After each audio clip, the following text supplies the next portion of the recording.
Welcome, everyone. My name is Renuka Badhe. I'm currently serving as the Executive Secretary of the European Polar Board, and it is absolutely my pleasure to welcome you to this webinar series that is being co-organized by the EPB with the IASC, the International Arctic Science Council. We have today a webinar for RPT5, and my colleague Nina, who is leading this project, can introduce both the ICARP and the co-chairs and take it from there. Go, Nina. Yes, hello, everyone. Thank you very much for joining us. So just a couple of words about the ICARP IV process. The International Arctic Science Committee, IASC, in cooperation with many partners worldwide, is coordinating a multi-year planning process for the 4th International Conference on Arctic Research Planning. It lasts from 2022 to 2026 and engages Arctic researchers, Indigenous peoples, policymakers, residents, and stakeholders from around the world to discuss the state of Arctic science and the place that Arctic occupies in global affairs and systems. So between 2024 and 2025, the ICARP IV International Steering Committee convened 7 research priority teams that will work with the input provided through the ICARP IV community engagement process to define the knowledge gaps and research priorities for their topic areas and identify and suggest opportunities to enhance synergies across existing and planned research activities. So I'm here joined today by the co-chairs of the RPT5, Co-Production and Indigenous-led methodologies, Norma Shorty from Arctic Athabaskan Council, Stacey Lucason from Kawerak in the US, and so there is also a third co-chair, Anita Lafferty from University of Alberta. So with that, I'm giving the floor to our co-chairs.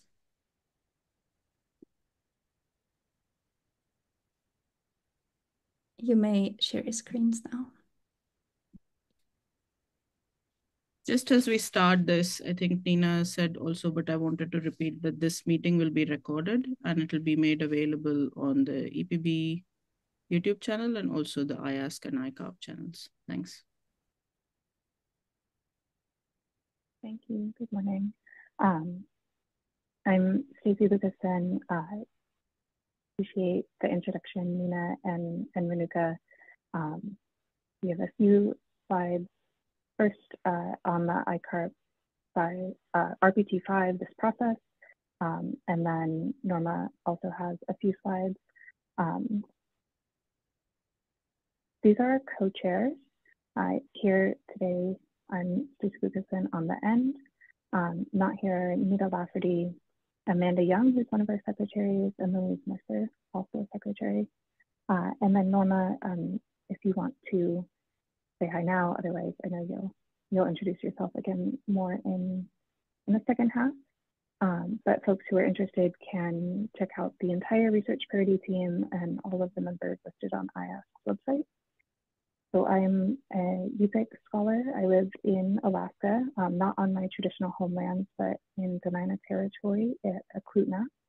I work for Kawerak, which is a tribal consortia that serves Inupiaq, St. Lawrence Island, Yupik, and Yupik peoples on the US side of the Bering Strait. Some of these slides are material provided by IASC. This is their presentation, Arctic Research Planning for the Next Decade, which talks about the ICARP IV process as a whole. I'll go through this quickly. Thanks, Nina and Renuka, for sharing a little bit about ICARP. There have been 3. This is the 4th one. They're every 10 years, and they set up research planning for the International Arctic Science Committee. You guys are all probably familiar with them. But ICARP IV specifically works to engage Arctic researchers, Indigenous people, policymakers, residents, and stakeholders from around the world to discuss the state of Arctic science, the place the Arctic occupies in global affairs and systems, considers the most urgent knowledge gaps, Arctic research priorities, and needs for the next decade, and it explores avenues to address these gaps, priorities, and research needs. The highlight that we're looking to emphasize here is that ICARP IV is the primary tool to set the scientific direction for the 5th International Polar Year, which has been set to be because of the two poles, right? 2032 and 2033. The next sort of major connection point with the ICARP process will be ASSW 25, which will be held in Boulder, Colorado, and also hybrid next March. This is about International Polar Year. It'll be recorded. If folks want to read all of this, they're certainly welcome, but it is a big upwelling of science and a focus on the poles. This is the IS overview of how the International Polar Year works, just highlighting that ICARP IV is the part of the lead up that we're involved in that's happening right now. So this is the sort of diagram of how the ICARP IV process works, starting in 2022 and going through 2026. We're right now in phase 3, which is defining research priorities. Phase 1, setting up the research priority teams and IASC portion has already occurred, and many of the in-person engagements are ongoing, but many took place in 2023, as well as the online survey on IASC's website. It is still open if folks want to go and contribute their ideas around research priorities there. So as mentioned, there's 7 research priority teams. This is of course on IASC's website, but you can see here the variety of topic areas that each of the priority teams will be looking at. And then we have these cross-cutting RPTs. And so Co-Production and Indigenous-led methodologies, RPT5, is one of the cross-cutting RPTs, as mentioned, responsible for looking also at the topics and priorities and then engagement plans set up by all of the RPTs. So the next steps are to draft the research priorities that we're aware of for the next decade, check those in, have them validated by the scientific community, and then for us, also Indigenous peoples and Indigenous communities in the Arctic, and begin work on implementation plans. The ICARP steering committee will actually draft the ICARP IV report based on material collected from all 7 of the RPTs, as well as additional input received through engagement efforts like the ICARP Summit, of the sessions that even if you're not in a research priority team and contribute to one of those sessions, that material will also go to the ICARP IV steering committee.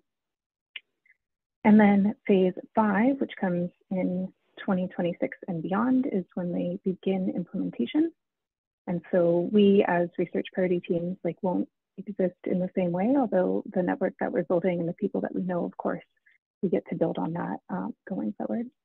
And then that sets up for International Polar Year number 5. Just to highlight that again. So how to engage.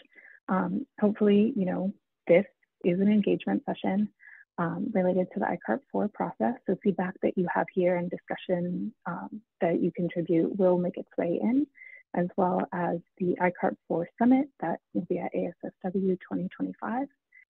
You can also submit documents directly to IASC as part of their annual report process, or contribute to the survey on the IASC.ICARP website. So this next section is specifically about our research priority team, the Co-Production and Indigenous-led methodologies. I see something popped up about chat. I can't actually see chat while I'm screen sharing. So if one of the co-hosts, if this is about go faster or slower or anything, please let me know. So to begin, the history of colonialism on Indigenous peoples' homeland has included land dispossession, epidemics, forced settlements, violent removal of children and other people, children to boarding schools, racism, and cultural and spiritual suppression.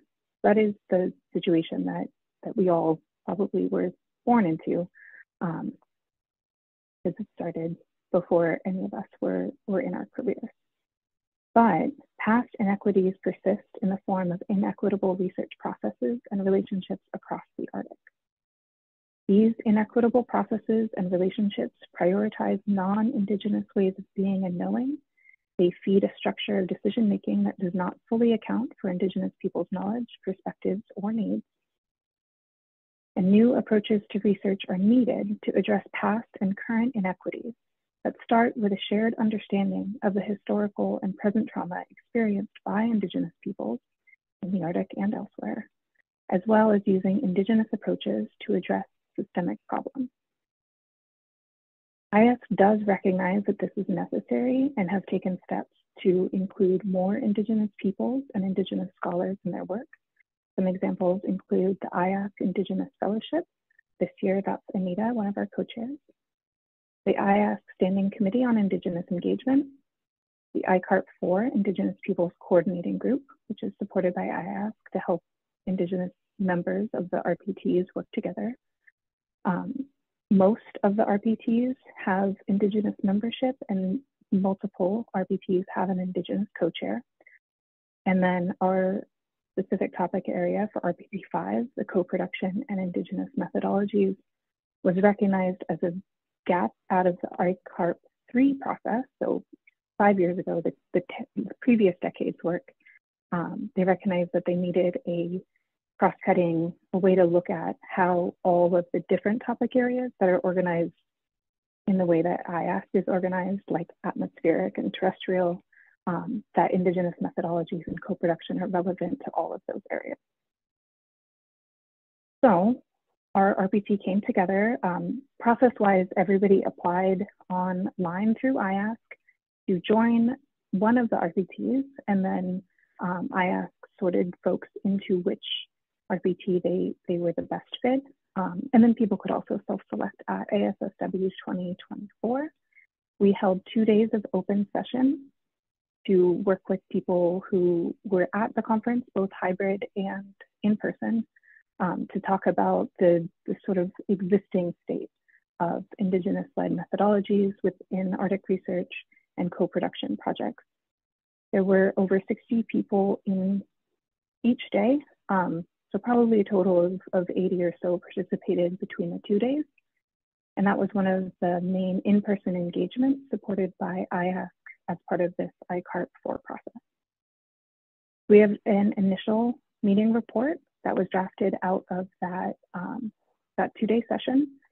I'm just going to highlight some of the shared language and definitions, which hopefully will support the discussion that we'll have here in a little bit. So respectful research practices, these actually are applicable whether you're working with Indigenous people or not, whether you're working in the Arctic or not.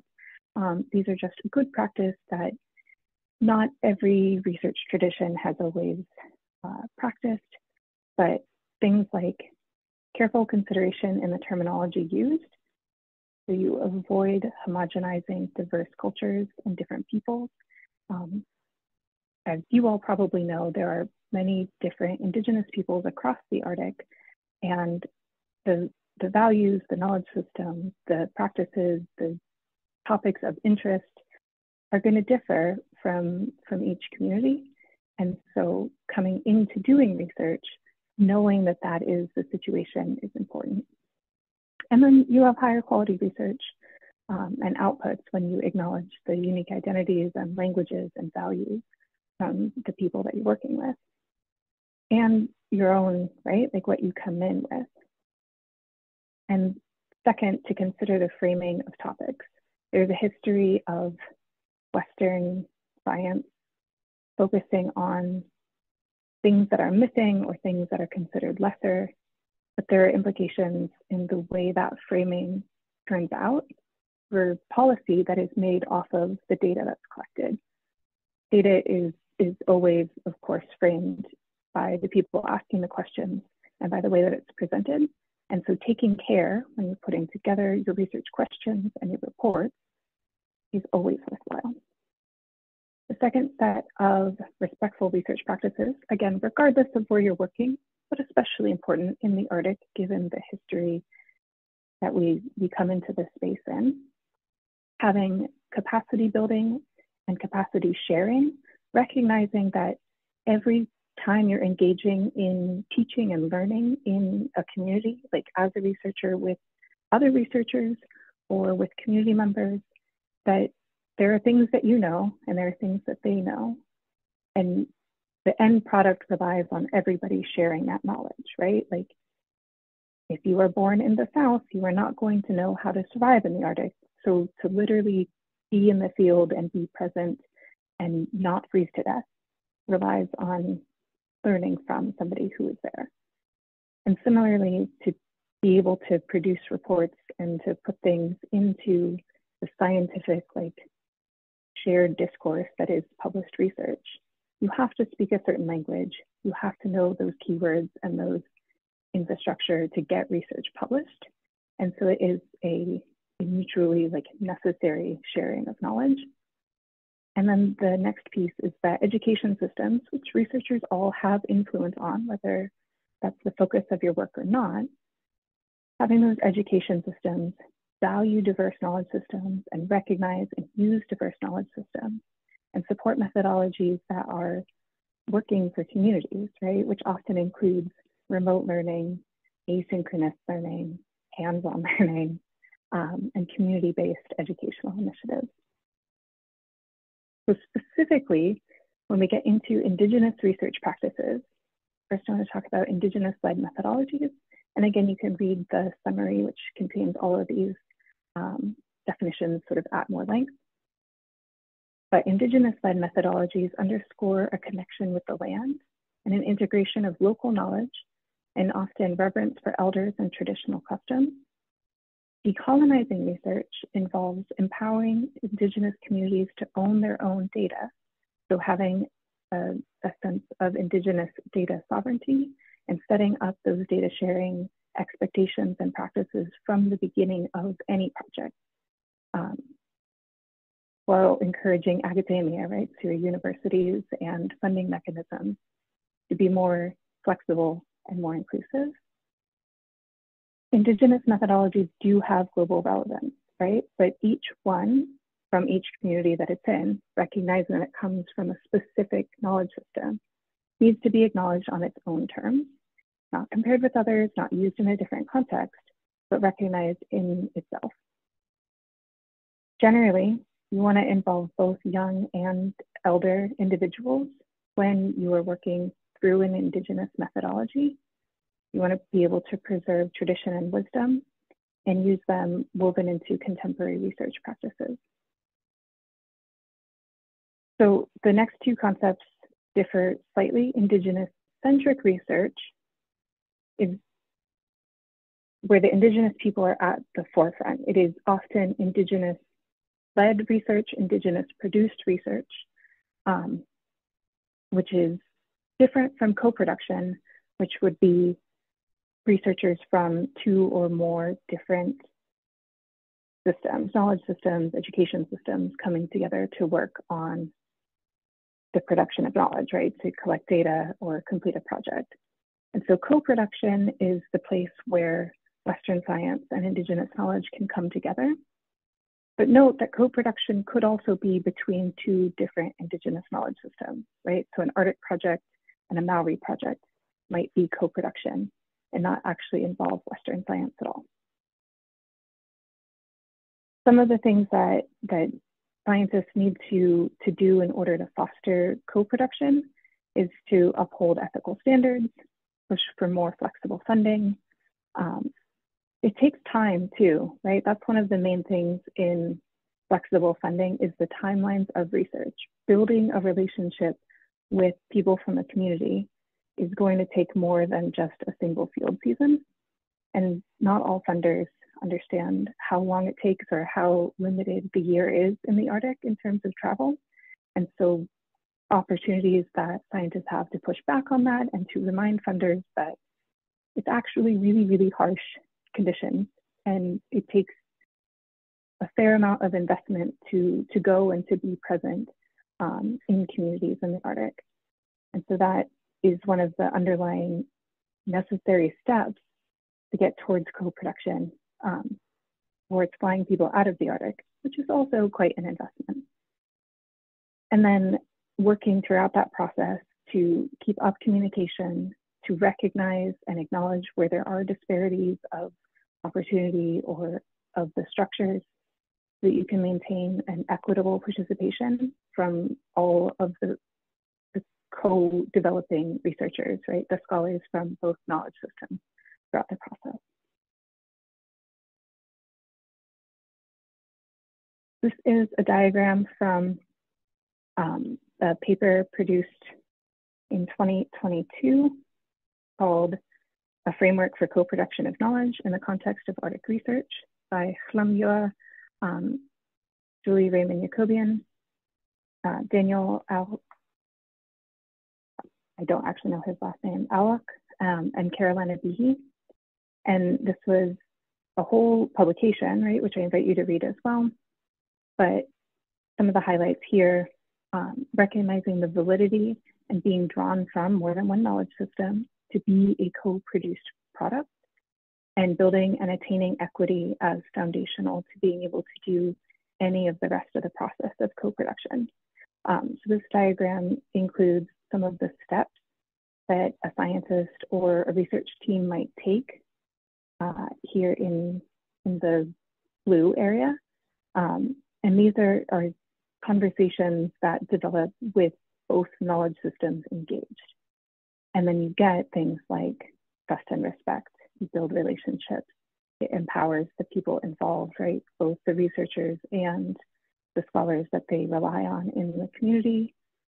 You're getting towards decolonization and recognition of sovereignty. And so that lighter blue is the things that you're working to while you're doing co-production, right? It's a process. It is not just a product. So out of our meeting in Edinburgh at ASSW 2024, these are some of the highlighted opportunities for improvement, enhancing funding and resources to support Indigenous-led initiatives. That's in research, but it's also in education and the systems that support research as a whole community. It's creating spaces for genuine dialogue and collaboration, including mentorship and flexible research agendas. Remember, if you're going to do co-production as a scientist, you can't come in with a set, here is what we're doing, or it's not really co-production, it's just involvement, community engagement, which are good things, right? But to get to a space of doing co-production, you need to be able to be flexible and to adjust the research agenda, the questions, the methodologies. And then also an opportunity is the promotion of land-based education and community involvement in all research processes in the Arctic. That's for early career folks and mid-career folks and PIs and funders. Please be actually in the Arctic. That's worth investing time in, getting to know the people in this place. So a summary of our report is that future directions need to emphasize transparency, accountability, and inclusion of diverse Indigenous perspectives. Again, this is in all topic areas of Arctic research. Develop policies and cooperative frameworks that decolonize research and education systems, and recognize and respect the timelines and knowledge systems of Indigenous communities. We continue to receive feedback and work on the research gaps and needs and priorities summaries that we're pulling together. And the next opportunity for feedback, so we'll present those at Arctic Science Summit Week 2025. And hopefully you and many other scientists will be present at that meeting and able to participate in the town hall and go to the sessions at the ICARP Summit, whether that is actually in Boulder or if it's a hybrid space and you can participate in that way. We absolutely want to see lots of people and get lots of feedback so that the ICARP IV report is able to bring in and integrate all of as many perspectives as we can. So I'm going to exit so we can go to Norma's slides and the discussion part of today. Thank you.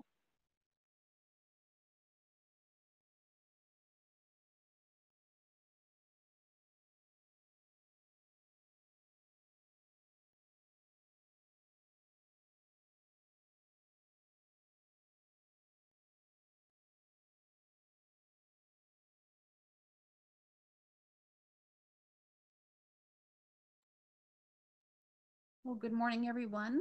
Thank you for joining our table.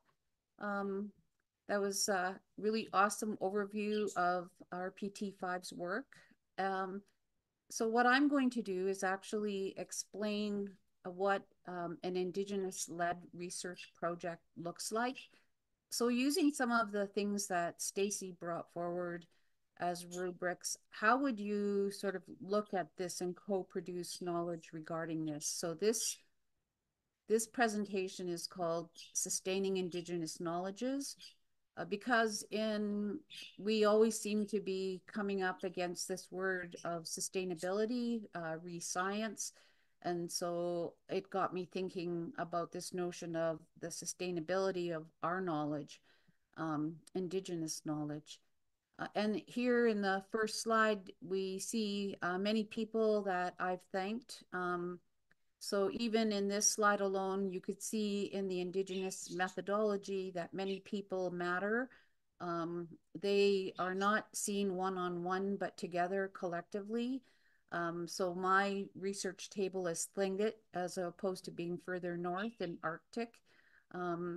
These people are all Tlingit elders and sat together talking about the boarding school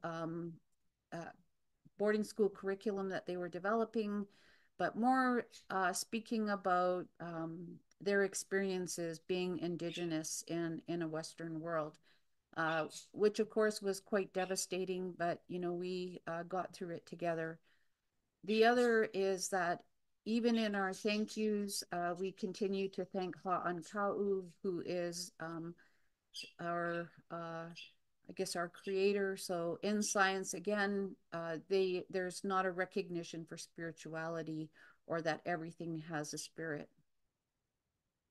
I also, in my thank yous, thank Yukon University, the place that I work, Arctic Science Summit, Council of Yukon First Nations, ICARP, Arctic Athabaskan Council. So all of these people have and organizations have contributed to the way that I think currently. So I couldn't have gotten here without all of the rich and fulfilling conversations that we've had around what is Indigenous knowledge. So it really is about that contribution of both Western and Indigenous ways of knowing that have helped me as an Indigenous elder to formulate my ideas in a more sort of scientific way. And I'm still sort of on that query of what that might be. So this was really about understanding what is sustaining Indigenous knowledge and as a renewable resource, because that is kind of the thing, that science continues to think about. And it's, again, just that wordplay. So thinking about Indigenous ways of knowing and understanding that Western ways of knowing always want to tap into Indigenous knowledge. But if it's not renewed through process, which is that ancestral connection to young, how does that occur? So in that methodology, it's even looking to little phrases like this and unpacking them. And it's quite loaded, actually. So all of this work and all of my words are the testimony of the first slide of all the people I thanked, and including the second. So all of the places that I received information and knowledge from. So the objective really of all of this stack of slides is to contribute to an understanding of Indigenous-led processes that embrace Indigenous ways of knowing and being, agendas, topics, priorities, philosophies, methods, healing, spirituality, and more. So all of these are key points in Indigenous-led research. And when we think about the co-production of knowledge, what is it that Western science wants from Indigenous peoples, and what can they sort of extrapolate from the Indigenous agenda? So as we work on healing ourselves from all of the trauma that has occurred, how do we engage with the outside world to ensure that our ways of knowing continue to be foundational to everything we do today. So what are some examples of Indigenous philosophies? This was a question I had asked the elders that I worked with. The first thing that the elders indicated was that everything had a spirit. So unlike science, where rocks are just inanimate and can be studied, or snow is just something that can be looked at, we as Indigenous peoples understand that each of those things have a spirit. The other thing that the elders wanted us to realize as Indigenous peoples is that before the great floods, we had been through a lot. So when you look to Western science frameworks or Western timelines, it basically perpetuates this idea that Indigenous peoples came over a land bridge, or that we were immigrants even in our own country, that we somehow came from other places. But when we look to our own histories, our own stories, as Western people like to call them, we get to understand that we have been here a very long time, and our stories are a testimony to those things. The other is that we can heal ourselves with our heritage language. And the elders wanted us to know that we have to hold on to our culture, even if we're vulnerable, even if it is rocking sideways, that we can anchor our culture and we can anchor ourselves in our culture. The other was that we are turning the page. So yes, we have gone through a lot as Indigenous folks, 400 years of colonization to be exact. And so now where are we in this act of sustaining Indigenous knowledges as a renewable resource? So really, one of the big things is so that our ancestors' words don't fall on the ground. It's really that anchoring back to the ancestral knowledge that is key to Indigenous ways of knowing and being. So it's based on the past to move us forward.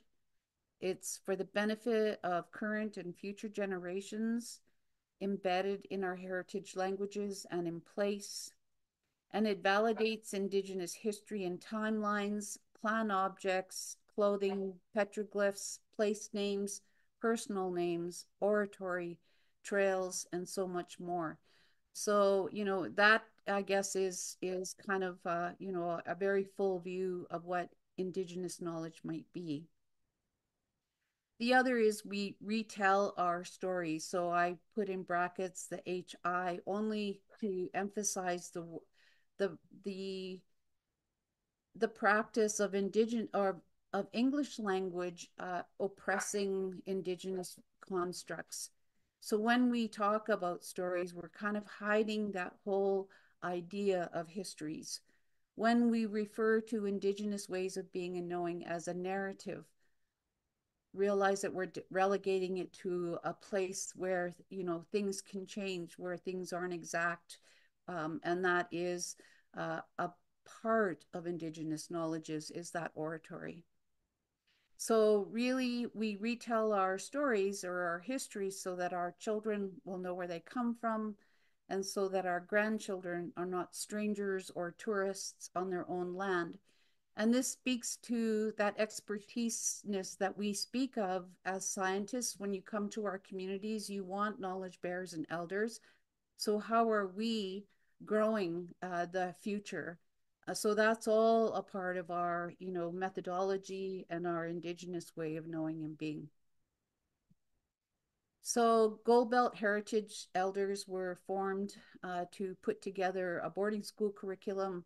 And they spent 2 years of discussing the impact on colonization on Tlingit ways of knowing. And the results of that were wide sweeping. So very much like the Badhe kind of image, it really did encapsulate things that were much bigger than the question that we had asked. And in no time did we as Indigenous researcher scholars ever say that that was not a part of the project and we didn't want to hear it. In fact, we embraced everything we heard. And later it was our duty to kind of put those in the little piles that we needed to put in to kind of address, the research grant priorities or whatever it was. But we got a draft curriculum framework, which then informed kindergarten to grade 12 social studies, and informed science curriculum in Juno. We have over 100 hours of videotape of elders speaking in their languages, of their old time histories and stories. And these we can share with their family if they so choose to. We also got place-based curricula for K to 12. But we also erected totem poles. We had all kinds of land-based activities, going out on the water, seeing all of the ancestral land bases that we used to have, but formulating our thoughts about, who we are as Indigenous folks. We also did a YouTube with sharing our knowledge. And on there, you have the elders talking about their boarding school curriculum, their experiences, and just sort of their future, what they foresee in their future and how they want to move forward. So the core sets of ideas that govern our beliefs and ideas and methods, as per the elders I worked with, is that Indigenous beliefs are intelligent, because when we look to past works, it's always relegated to mythology, or it possibly didn't happen. And as Indigenous scholars, what we've learned to do is to kind of do a timeline that is based on Earth history. And in that way, our stories snap out in a more logical way. And we kind of understand that, everybody was experiencing the floods, for instance, in this region, or everyone was experiencing glaciers. And that also gives a timeline as to how long we were here. That our lives are spiritual, our methods are physical, our values are emotional, our history is oral and it's exact, that there is a timeline of Indigenous ways of knowing and being, as well as historical timeline, that our thoughts and ideas are circular and they're also in a spiral. So they're not like just sitting there as a circle and, inanimate. It does move just like the seasons do. So in a circular form like that. Clan identity governs your behavior. And even when you're invited to sit in traditional Indigenous ceremonies. So it's really about understanding when you are formulating discussion groups, who's at the table, what's fair representation. And so that need to consult in a really strong way with the people.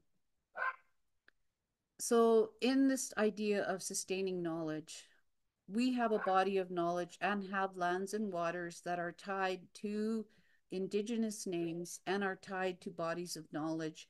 So that is part of that co-production.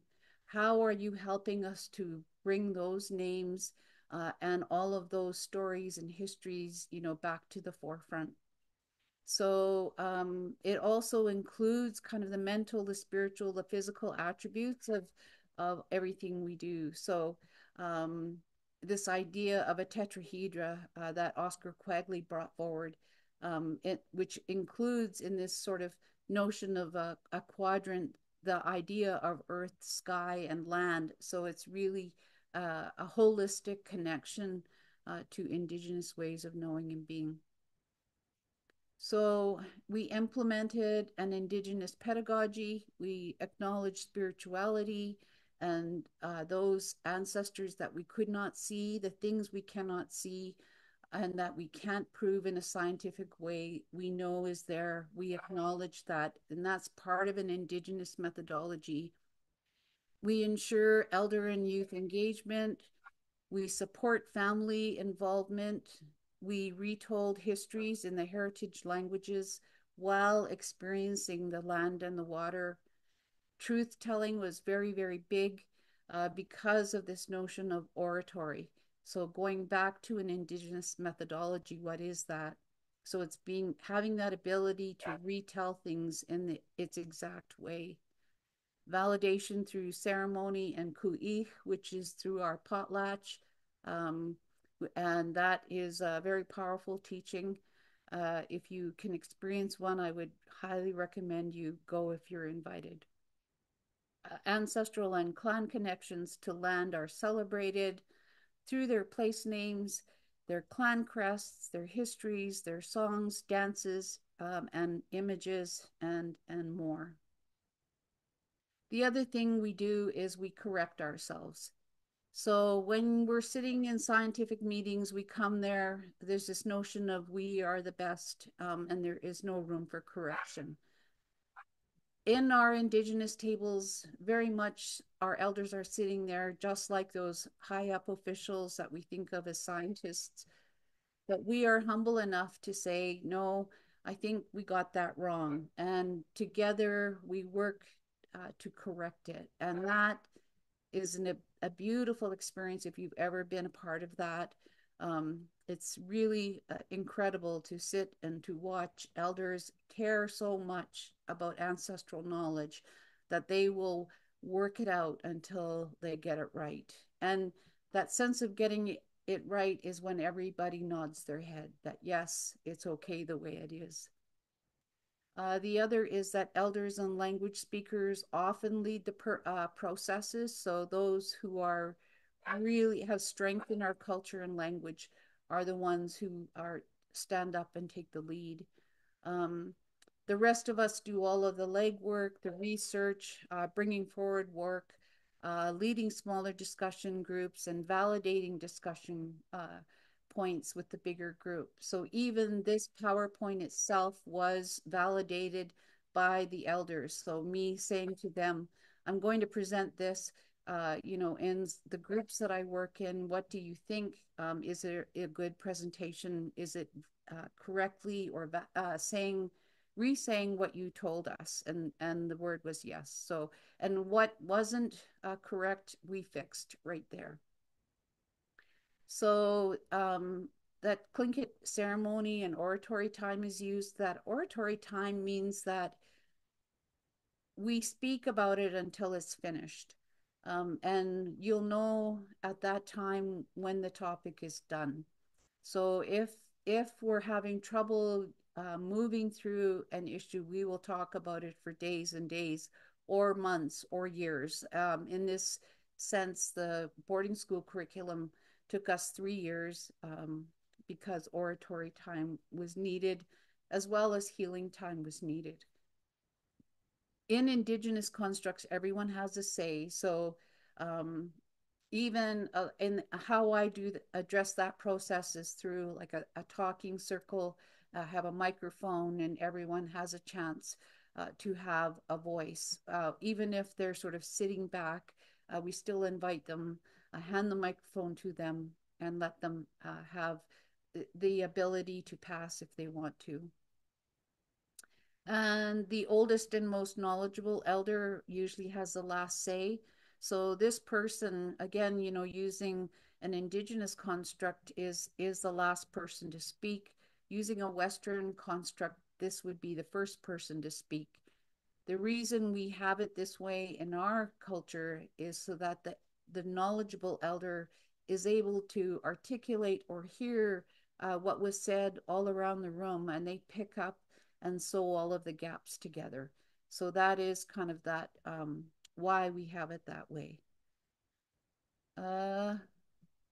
Yeah, so we think about, institutional limitations. Usually Indigenous knowledges are described from a Western knowledge framework. So we think about learning objectives in schools. Who develops them? The Senate. Who is the Senate? Are there Indigenous folks there? So these are all big things, even in science. So how are you ensuring, in the scientific way that Indigenous knowledges are seen and will be studied through Indigenous lenses? And it seems like through our meetings in this research priority tables, like even in number 5, that anyone with a voice or research could influence Indigenous dialogue.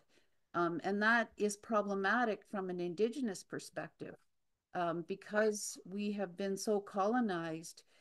through all of the violence that Stacey indicated, it's really about our obligation today to really grow what is true Indigenous ways of knowing and being. So I put in yellow too the things that I need to work more on, just to show, that I'm kind of still in this research ways of knowing quest as well.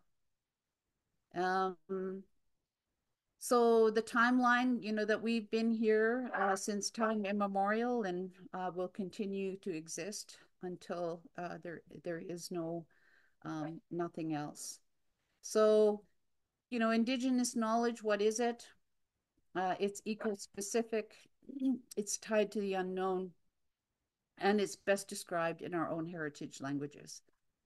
And so just this notion of now what?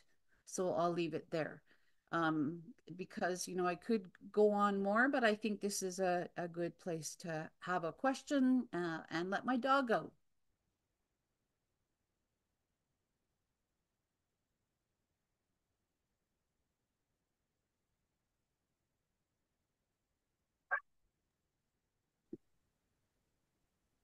Thank you very much for the great presentation. We'll now open the floor to the Q&A session. There is a Q&A box for you, for all the participants to leave their comments and questions, so please don't hesitate to use it. There is also a chat. If you're unable to leave the question in the Q&A box, you may also leave it in the chat. And there is also a possibility to raise a hand if you'd like to speak out loud. So please do that as well, and we will unmute you, and you would be able to speak.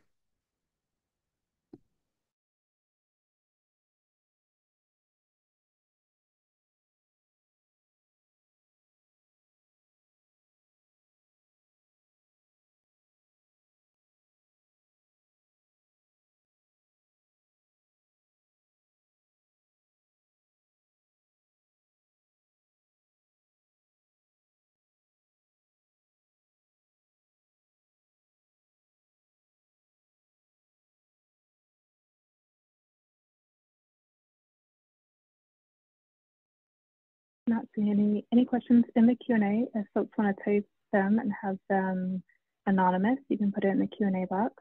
Louise, I pulled you up to panelist in case you have answers to questions. Louise is one of our leaders as well in RPT5, and she's one of our secretaries. Sorry to put you on the spot, but glad that you're here too.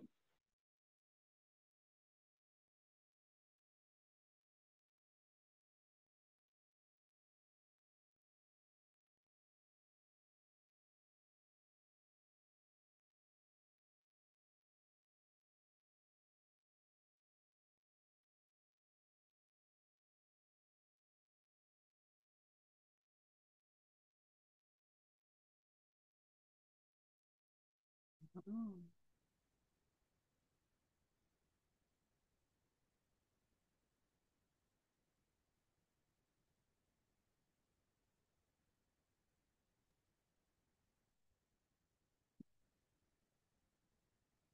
Maybe the speakers have something to ask of our audience. I think we have about 12 or 13 people there.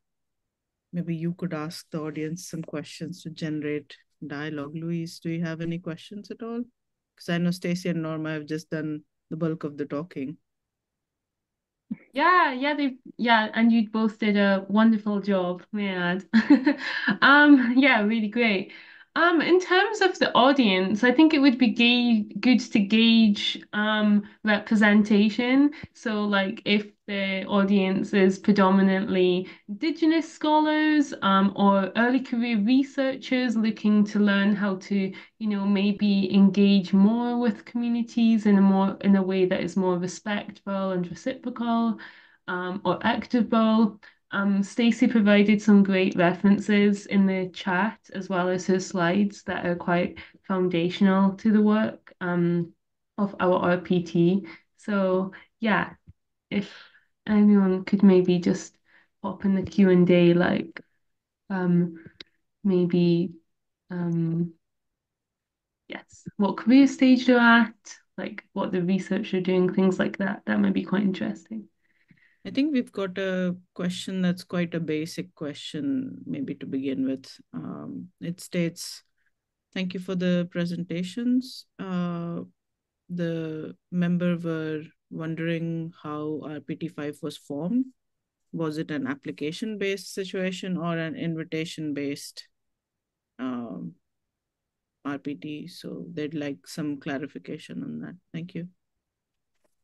Yeah, I could speak to that. So I think way back when I was involved in a discussion with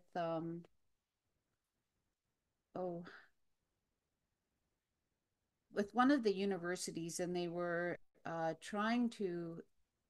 talking. I was thinking about this morning, and they were talking about Indigenous partnerships, and it was this recognition that we're not in partnership. So it was kind of thinking about what process, do we need to work on to engage with Indigenous peoples to get more at what is Indigenous knowledge, because it's a very unequal sort of unequitable playing field research. And so, it was really about, I guess, caring enough about that. And I think just trying to figure out how this research priority table was brought forward. I think it was from a need. It was seen to be a need from all of the other research priority tables, and so we started our work, which is why we're kind of, I think, in that sense, just sort of finding our feet because it's so new. This idea of Indigenous knowledge inclusion, and even us as Indigenous folks struggling to figure out what is that. So we're all kind of in the same place of growing this field of Indigenous knowledges in a very real way. I don't think I answered the question, which is always my problem. Sorry. You answer the questions that need to be answered, and we could also subsequently answer the specific ones. For just like the ICARP part, it was an application through IASK, but I do think Norma's point to bring in the like, where does this start before that like online IASK puts out a newsletter point is actually really key, because that's like all projects really start like before the like, oh, official. Yeah, but there are all of the pieces that are in the works that are coming together. Yeah, and there was a paper on the co-production of Indigenous knowledges that was I was a part of as well, that we put together. And so it was really strengthened by the Sami, by really not only speaking about the co-production of knowledge, but the co-production of methodology processes, the co-production of, the questioning process. So like the co-production of everything regarding the research project. So that really strengthened sort of this whole notion of, what co-production is. Yeah, for me, that's why I think I continue to stay, involved, because I'm pretty busy working with my own Indigenous folks as we sort of move through this time of confusion, trying to, as our elders have said, anchor ourselves, anchor our words in, the knowledge of our ancestors in order to move forward. And so what does that mean, re-science, when we think about climate change?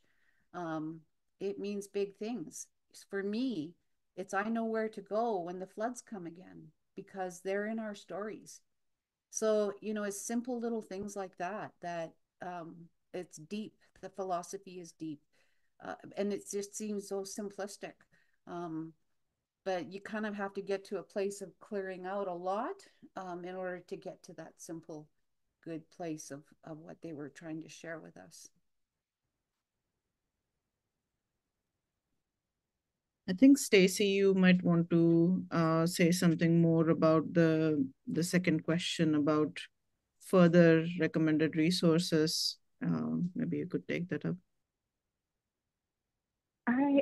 I can speak to that a little bit. So we had a attendee ask for resources beyond the ones presented here for early career researchers to help understand the relational aspects of Indigenous knowledge that non-Indigenous scientists should understand.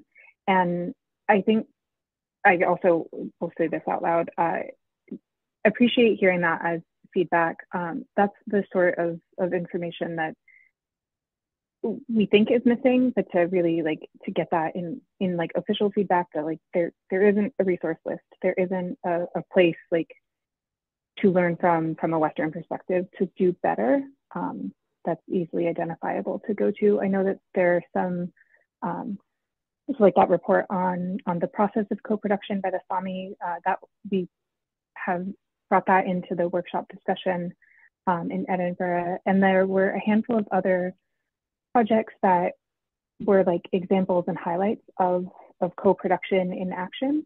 And so we had talked about those. We've mentioned them in our summary report. And so if that person emailed or put that question, if you would anonymize yourself and give me your email, we can send you the PDF of our summary.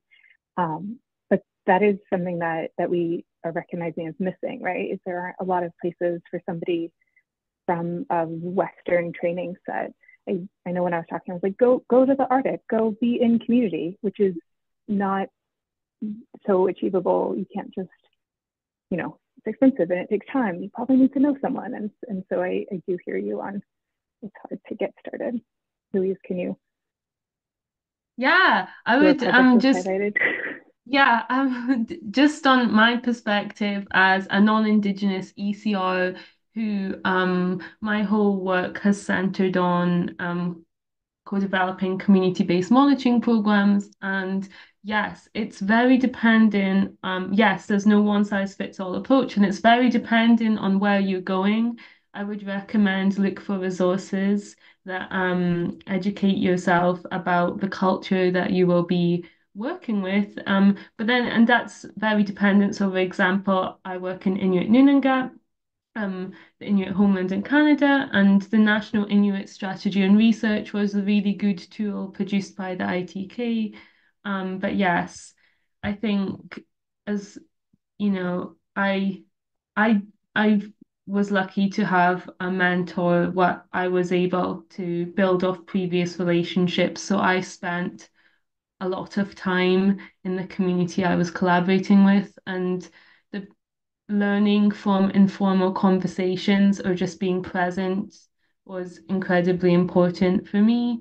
But there are also a lot of resources. So, for example, I attended a lot of webinars like this one, where you're learning from Indigenous scholars. There's also courses becoming available, like Arctic Researchers Relationship course by the Navigating the New Arctic Community Office, and Alaska Pacific University, which I did, and that was an amazing resource for me. But again, it was very Alaskan specific, which was amazing to learn about different cultures. But as Stacey mentioned and Norma mentioned, every single community and knowledge system is unique. So I think you do have to take it upon yourself to try and educate yourselves on the different cultures when you go in, but there are also kind of general tools as well. So there's a guide for equitable Arctic research as well. But this is something as a research priority team we are actively working on to reimagine educational structures. And I think Norma could maybe speak to this better than me, but Norma has we're kind of imagining what that could look like feeding into the ICARP research processes moving forward to help support ECRs. And that's how I help contribute to the research team. But Norma's also very, this is Norma's area of expertise. Thank you. Thank you, Louise. I think one of the big things we're going to be working on now, Louise and I, is a culture camp. So we're envisioning a culture camp that will embrace Arctic scientists and to bring them into our countries to help the Indigenous folks or scientists meet face to face with Indigenous folks and to maybe, just to have further articulation of what we mean. I mean, even for me as an Indigenous person, going to Scotland and going into sort of the APU session, I learned a lot there. So it's, for me, it is, that equitable place of saying, why do I need to be studied through a research lens? Why is my knowledge having to be understood through another lens? Why can't Indigenous knowledge be a research leg on its own? So in this whole notion of human rights, that Indigenous research needs to be recognized as a body of research that needs support. Then, of course, let's talk about co-production. Because when we think about the violent ways that Indigenous folks have forgotten, it's our ethical responsibility today to grow that field. And that's kind of where, I'm always landing on my feet, is when I come back to my ancestors' words, so that our children will never be strangers on their own land, so that my great-grandchildren will never be tourists on this land. And so, I ask today, where are the salmon? So this is the question that we're wanting science to help us with. So it's not to say that we don't need it. We're embracing it. It's part of our way of life. And we need to work hand in hand, read that. Great. Thanks for that. I think I have a little bit of an add-on there. In case you have any further suggestions, in addition to the ARCUS link that you have popped in the chat, Stacey, feel free to send it. Like, if you send it to me, then I can make sure it's available on the APEX website. And I think Louise can also help with that. APEX, the Association of Polar Early Career Researchers, actually has a webpage that has some links on there already and some indicative references for people to look up.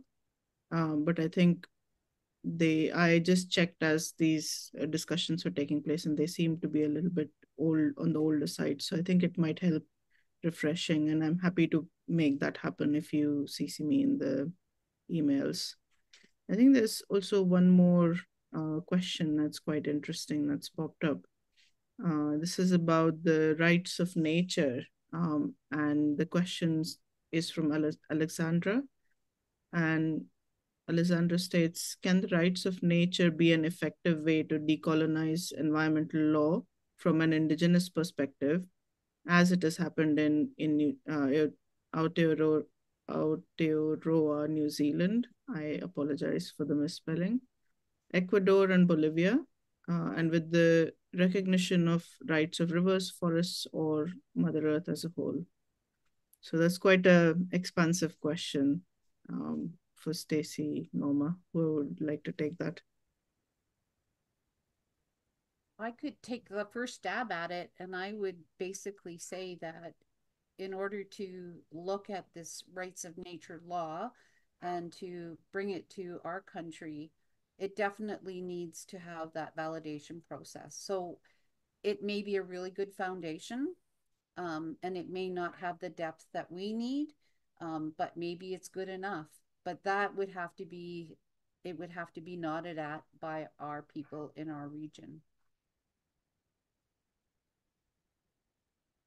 Yeah, agreed, Norma. I think the concept, right, of taking an Indigenous knowledge system, the conceptual acknowledgement, right, that rivers are living systems and are beings, that has been translated into a Western law system. At least certainly the examples I'm familiar with in Aotearoa, is a useful tool, because the translation between those two knowledge systems has already happened, right? Like a Western system of laws is able to acknowledge the awareness and the almost personhood of in some, this, what I'm thinking of is a river system. And I'm sure that there are other examples of things in environmental law where he's adapted this Western system. But like, let's just acknowledge that it is an imperfect system, and that whatever translation into that of Indigenous knowledges like is different from people who live on that land, like following the Indigenous knowledge system, or following there are environmental laws in Indigenous systems too, right? Like this isn't just pulling those existing laws over, it's creating something new. And so can be a good thing, but it is like, it's not decolonizing, it's sort of like post-colonial. It is a new separate third system that did not exist before. But I don't know, that can be a good thing. Louise, do you have any thoughts on that? I know there's been a lot of discussions worldwide on these issues over the last few years, definitely. Yeah. So something that I think pops out to me, and this is conversations I've had in speaking from an early career perspective as well, that it's sort of linked, but it's something, I think actually for non-Indigenous researchers to actually learn about and respect the earth, the rivers, the trees as a whole. I think so I was in a conversation, and often natural scientists, we go in and we take more than we need. And I think for me, when this question popped up, it kind of transports me back to those conversations about how we actually respect the land in which we're working on as a whole as well. So it's obviously respecting our community partners and the communities where we work, but also respecting the land and where we sample from and things like that. And I think that progress has to be made in that area, which is side of curveballing from the question, but that really just popped out when I saw that question. I think Stacey, Norma, we're happy to take any further comments from you. Participants, please feel free to set up any questions if you have any. Yeah, for me to base conventions, I think, off of Indigenous ways of knowing, and then taking authorship over that, in essence, comes down to research ethics, that we need to a better job of defining what is appropriation versus appreciation. So and that's what I think, where we as Indigenous folks, when we come and say we don't trust the process, that's what we mean. So we come and share, with our best intentions and wanting change, but when we see the work come back and it's, under the guise of another name, even though that the gem came from yourself through your own work, and deliberations, it becomes a place where Indigenous folks are no longer trusting the process, that it's going to protect the way it's supposed to.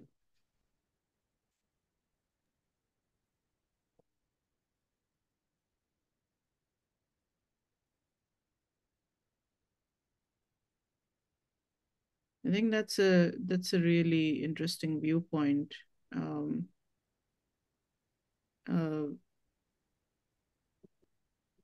I think there's also quite a few comments. If you have a look, if the audience has a look at the comments section, I think there's been quite a few interesting questions raised by Stacey mainly, and also Norma.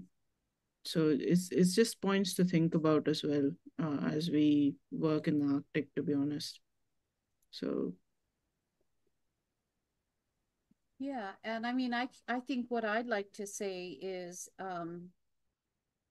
Indigenous research is a growing field, and I too am learning. There are many times when I have to decolonize my own thinking or indigenize my own thinking because I make a mistake, and going along in a thought and I'm going, oh my gosh. I mean, and then it comes back to that indigenization process. What is that? And those are beautiful learning moments for me. I'm not, looking at those as being a problem. I think, it means that there's been growth. And I think the thing about Indigenous anything is time. So time is a big factor for us, even in doing the boarding school project. It took a year to get through the trauma, and we spent the time going through that trauma. So then that becomes a part of the research project itself. So you have that preliminary discussion built into your research project timeline to address, this need for when Indigenous folks come together. There's a lot of, tears and grief over what is lost. And the fact that we have outside scientists interested in it now and we bring it forward, that creates grief as well. So it's just recognizing I guess the carefulness that we need to approach Indigenous ways of knowing, and how flexible we need to be, and how humble, because one thing is Indigenous folks really appreciate humility.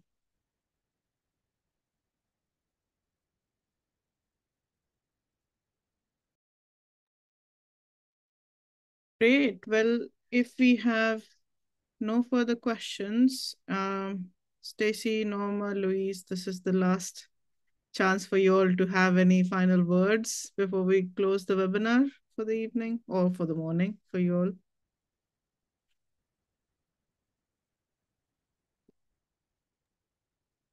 I appreciate everybody that's been engaged today, and just encourage the people who are interested in this topic, like, please do provide formal feedback.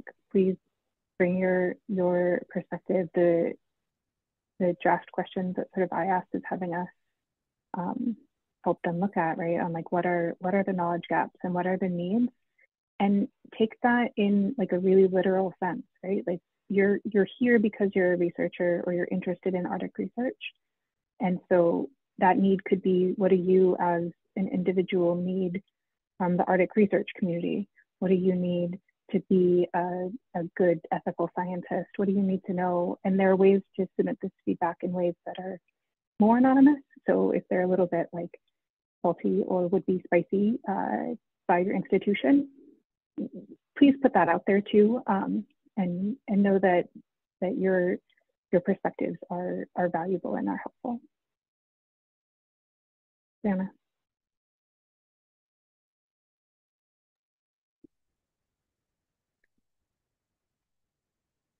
I just wanted to remind quickly before we go that we have another webinar coming up this week, sorry, on Wednesday. So it's RPT3, so another research priority team of the ICARP IV process. You may scan the QR code or get more information on the EPB website. So please register and join us on Wednesday. Great. That was a little advert there. Thanks, Nina. Norma or Louise, do you have any final words before we shut down? I'd like to kind of maybe add a final word is I thank you very much for joining this webinar, and for anyone who views it, we wish you all the luck, and that you find the materials you need, including the elders, to make your work astounding. So that's kind of what I want to end on, and yeah, I love learning, and so I hope you do too, and we hope you embrace our methodologies. Thank you.